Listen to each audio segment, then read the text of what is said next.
السلام علیکم ورحمۃ اللہ وبرکاتہ۔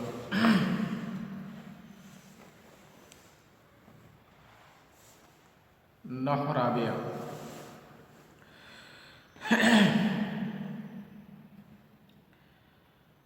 یہاں اب ہم لوگ شروع کرتے ہیں اضافت لفظی اور اضافت معنویہ کی بحث کے بعد۔ کچھ اسماء ایسے ہیں جو اپنے فعل جیسا عمل کرتے ہیں، کچھ اسماء ایسے ہیں جو بالکل فعل کی طرح عمل کرتے ہیں، جس طرح فعل فاعل چاہتا ہے، مفعول بہ چاہتا ہے۔ اسی طرح سے کچھ اسماء بھی ایسے ہوتے ہیں جو فاعل چاہتے ہیں اور مفعول بہ بھی چاہتے ہیں۔ وہ تمام اسماء 7 ہیں اور ان کو ہم لوگ ایک ایک کر کے پڑھتے ہیں، یعنی اسماء عاملہ، عمل فعل ہی، ایسے اسماء جو اپنے فعل کی طرح عمل کرتے ہیں۔ اس طرح کے اسماء 7 ہیں، ان میں سے ایک مصدر ہے، بہت سے ہیں، مصدر ہے، اسم فاعل ہے، اسم مفعول ہے، اسم تفضیل ہے، صفت مشبہ ہے نا۔ تو اس طرح کے 7 اسماء کل بنتے ہیں۔ اسم فعل ہے، اب وہ امر ماضی اور مضارع سب ہو سکتا ہے، تو ایک ایک کا نام آئے گا اور ایک ایک کی تشریح اسی لحاظ سے کرتے ہیں، ایک ایک کا نام اس میں آئے گا اور اسی لحاظ سے ہم ایک ایک کی تشریح کریں گے انشاءاللہ۔ تو سب سے پہلے اسماء عاملہ میں سے مصدر کو پڑھتے ہیں۔ مصدر تو آپ جانتے ہی ہوں گے، مصدر ایسا اسم ہے جو فعل پر دلالت کرتا ہے۔ مصدر ایسا اسم ہوتا ہے، مصدر کسے کہتے ہیں؟ جو آپ نے گردان میں مصدر پڑھے ہیں، گردانتے وقت، وہ تو مصدر ہے، لیکن اس کی تعریف کیا ہے؟ مصدر ایسا اسم ہے جو حدث پہ، اسم یدل علی الحدث، جو کسی کام پہ دلالت کرتا ہے، فقط صرف۔ اب وہ نہ کرنے والے کو بتاتا ہے، نہ کون سا زمانہ ہے اس میں، یہ سب اس کی وضاحت نہیں ہوتی ہے۔ جیسے ضرب، الضرب، ضرب کے معنی ہے مارنا۔ اب کس نے مارا، کب مارا، اس کی وضاحت نہیں ہوتی ہے، خالی یہ لفظ کام بتلائے گا بس۔ اور یہ مختلف افعال سے اس کے مختلف اوزان آتے ہیں، افعال سے اس کو نکالا جاتا ہے، مشتق کیا جاتا ہے، جیسے ضرب ہے، نصر ہے، فتح ہے۔ ثلاثی مجرد کے بھی مصادر ہوتے ہیں اور ثلاثی غیر مجرد کے بھی مصادر ہوتے ہیں۔ پر دونوں میں فرق یہ ہے کہ ثلاثی مجرد کے جو مصادر ہیں وہ سب سما پر مبنی ہیں، سمائی ہیں، قیاسی نہیں ہیں۔ یعنی اگر کوئی لفظ ثلاثی مجرد سے آ رہا ہے، کے باب میں سے آ رہا ہے، تو اس کا کیا مصدر ہوگا کوئی اپنے عقل سے نہیں بتا سکتا ہے، اس کو یہ جاننا پڑے گا کہ اہل عرب اس کا کیا مصدر استعمال کرتے ہیں، اور اہل عرب یعنی اہل عرب کے استعمالات کو جاننا ہوگا۔ اور اہل عرب کا استعمال جاننے کے لیے ظاہر ہے کہ لغت کا سہارا لینا پڑے گا۔ لغت کی کتابوں میں یہ بات لکھی ہوتی ہے کہ کس فعل کا، خاص طور سے ثلاثی مجرد کے کس فعل کا کون سا مصدر استعمال عربوں نے کیا ہے، یا عربی زبان میں کون سا مصدر استعمال ہوتا ہے، یا کتنے مصادر استعمال ہوتے ہیں، یہ سب ان کی کتابوں میں لکھا ہوتا ہے، لغت کی کتابوں میں۔ تو آپ مصدر کو جاننے کے لیے، خصوصاً ثلاثی مجرد کے مصادر کو جاننے کے لیے آپ لغت کا سہارا لیں گے۔ ویسے بہترین چیز یہ ہوتی ہے، اگر آپ کو زیادہ سے زیادہ ثلاثی مجرد کے مصادر استعمال کرنا ہے تو بہترین چیز ہوتی ہے کوئی بھی ثلاثی مجرد کا لفظ ملے تو اس میں آپ صرف اسی لفظ کو لکھ کر کے معنی نہ یاد کر لیجیے۔ زیادہ سے زیادہ ثلاثی مجرد کے مصادر کو محفوظ کرنے کا، ذہن میں محفوظ کرنے کا طریقہ یہ ہے کہ آپ عربی ادب پڑھیں، یا قرآن ترجمہ پڑھتے ہیں، یا حدیث پڑھتے ہیں، یا عربی کوئی کتاب پڑھتے ہیں زبان سیکھنے کے لیے، تو اس میں آپ کے لیے کوئی اگر نیا لفظ آئے جس کا معنی آپ نہ جانتے ہوں، تو آپ اس کا ماضی لکھ لیجئے، مضارع اور مصدر، 3 چیز ضرور نوٹ کیجئے۔ جیسے مثال کے طور پر آپ کو مان لیجئے فتح کا معنی نہیں معلوم ہے نا، یا یقولو کا معنی نہیں معلوم ہے، تو نیا آپ پڑھتے ہیں تو یقولو آ گیا، تو یقولو معنی وہ کہتا ہے، یہ کہے گا، خالی اتنا مت لکھ لیجیے۔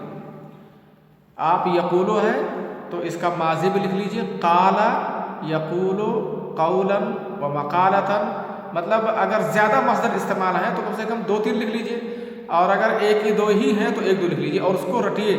جب بھی آپ کو یاد کرنا ہو تو قال یقولو قولا و مقالتا ایسا یاد کیجیے، قال یقولو قولا و مقالتا، نہیں کہ یقولو معنی کہتا ہے، کہے گا، کہتا ہے، کہے گا، تو اس سے آپ کو مصدر زیادہ سے زیادہ یاد ہو جائیں گے۔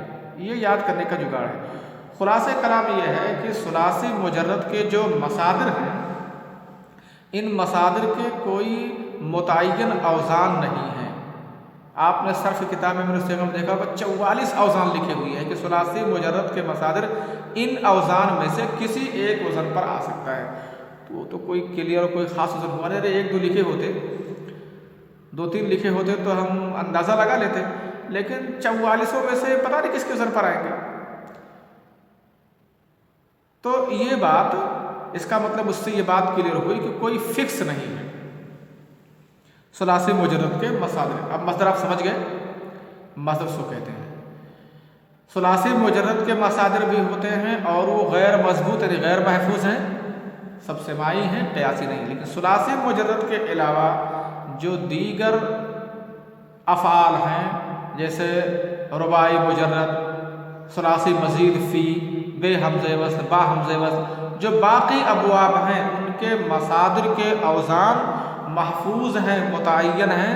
ان کی گردان اگر صرف آپ کو یاد ہے اور یہ پتہ چل جائے کہ یہ لفظ کی ثلاثی مجرد کے علاوہ دیگر ابواب میں سے یہ کس باب سے یہ لفظ ہے، تو آپ کو اس کے مصدر تک پہنچنے کے لیے کوئی دشواری نہیں ہوگی اگر آپ کو گردان یاد ہے۔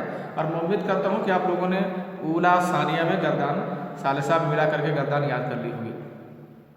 ہاں کبھی کبھی ایسا ہوتا ہے کہ کچھ تعلیل کے قواعد کی بنیاد پر بعض مصادر کا وزن تعلیل ہو جانے کے بعد کچھ دقت پیدا کر سکتے ہیں، لیکن اگر آپ نے تعلیل پڑھ لیا ہے، تعلیل سمجھ لیا ہے نا، جیسے اقام یقیم اقامتا ہے نا، آپ جانتے ہیں کہ یہ افعال یفعل افعال باب افعال سے آیا ہے، آپ اقامہ ہے تو اس کی تھوڑی سی تعلیل ہوئی ہے۔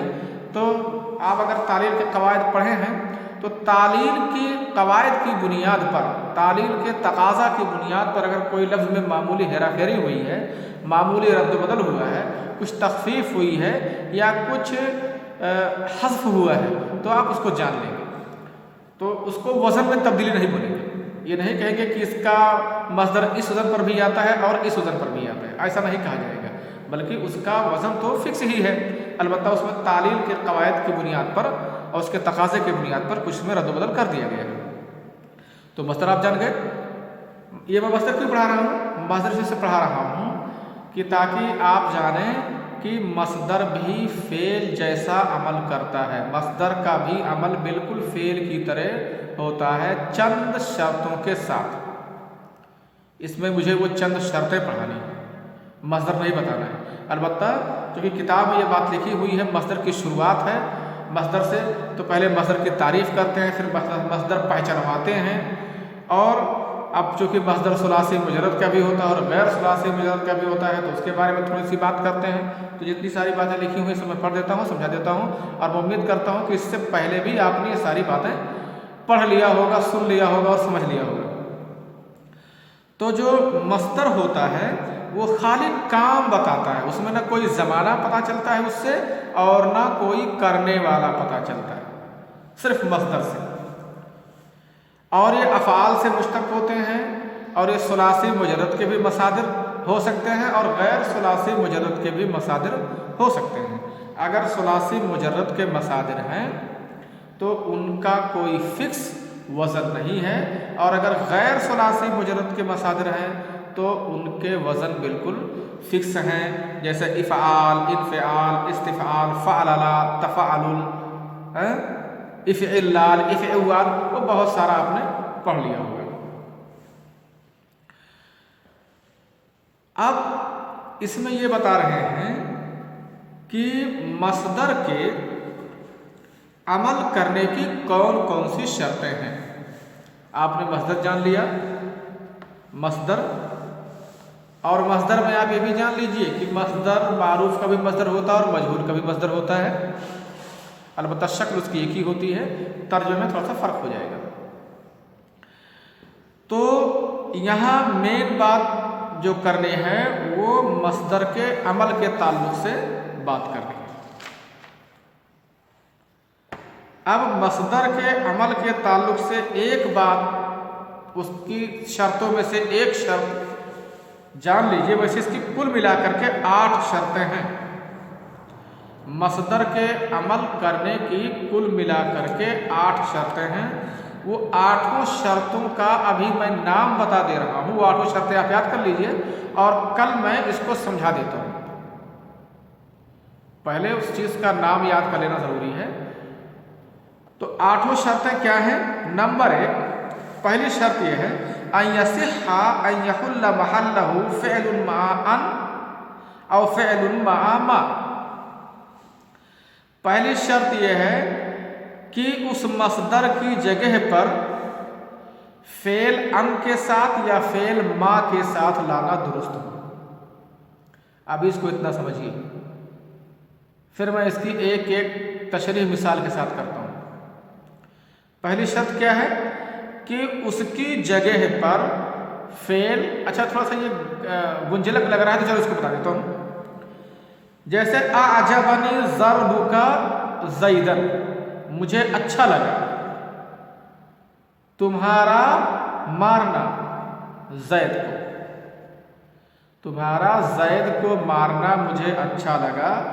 اب ضرب جو ہے، ضربو کا، ضرب یہ مصدر ہے اور کا یہ مضاف الیہ ہے جو فاعل کی نیابت کر رہا ہے، اور زیدن یہ ضرب کا مفعول بھی ہے۔ یا یعجبنی ضربک عمرا، تو یہاں آپ ایسا کر سکتے ہیں اعجبنی ضربک زیدا، اعجبنی ان ضربت زیدا، دیکھو ان ضربوں کی جگہ پر ان اور فعل لے آئے۔ یا یعجبنی ان تضرب عمرا، یعجبنی ان تضرب عمرا، تو ان اور فعل کا رکھنا صحیح ہے۔ اچھا ما، ایک بار جان لیجئے ایک خاص بات کہ ان اور فعل کہاں رکھیں گے اور ما اور فعل کہاں رکھیں گے۔ جب ماضی یا استقبال مراد ہوگا تو ان اور فعل رکھیں گے، اور جب حال مراد ہوگا تو ما اور فعل رکھیں گے، اور یہ ما یا ان یہ سبھی مصدریہ ہوتے ہیں۔